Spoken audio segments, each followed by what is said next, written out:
September 1962, President Kennedy stepped up to a podium at Rice University and pledged to land a man on the moon and return him safely to the Earth. Do this and do it right, and do it first, before this decade is out. NASA didn't actually know whether the lunar surface was solid enough to support a lander. Some of the metals that would be required to build the rockets hadn't even been invented. We jumped into the cosmic void and hoped that we'd grow wings on the way up. And just less than 7 years after Kennedy's pledge, Neil Armstrong took a giant leap for mankind. Okay, Neil, we can see you coming down the ladder now. That giant leap is often celebrated as a triumph of technology, but it wasn't. It was a triumph of a certain thought process that rocket scientists used to turn the seemingly impossible into the possible. So the status quo is a super magnet, even in enlightened institutions. We look at the rearview mirror and do what we did yesterday. Let's launch the same marketing campaign. Let's write the same, mass market paperback book about teenage vampires. Let's make the 17th sequel to Fast and Furious.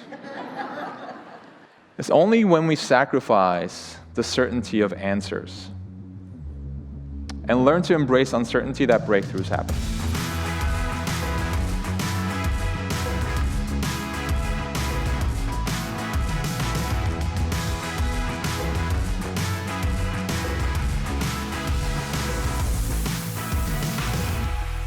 So moonshot thinking isn't just dreaming big and just sort of crossing your fingers that that dream becomes reality. It's really the intersection of idealism and pragmatism.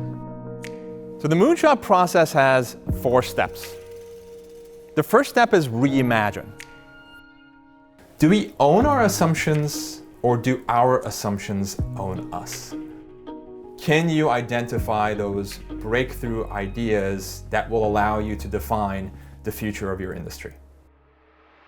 Now, when we're moving from imagining to experimenting, there's going to be lots of uncertainty involved. I encourage you to keep asking yourselves this question of what if we did the reverse? You don't have to execute, by the way.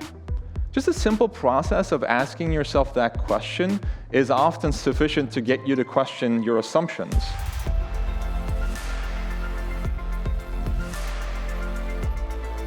After you iterate and improve, we get to the 4th stage, which is achieve. Traditionally, achieve means getting exactly what you aim for. But here's the amazing thing about moonshot thinking. Even if you don't get your moonshot, even if you fail, you will fail above everyone else's success. I'm a good example of this. I told you my moonshot was becoming an astronaut. I didn't get it, at least not yet. But I got to work on one of the most successful interplanetary missions of all time. And if I wasn't aiming to be an astronaut, I never would have gotten there. Even if you get what you're aiming for, you have to go back to the beginning, to reimagine, experiment, accelerate, achieve, back to the beginning, reimagine, in a continuous loop. It was a moonshot for slaves to reach for freedom, for women to take the ballot, for refugees to push toward distant shores. We're a species of moonshots, even though we've largely forgotten it.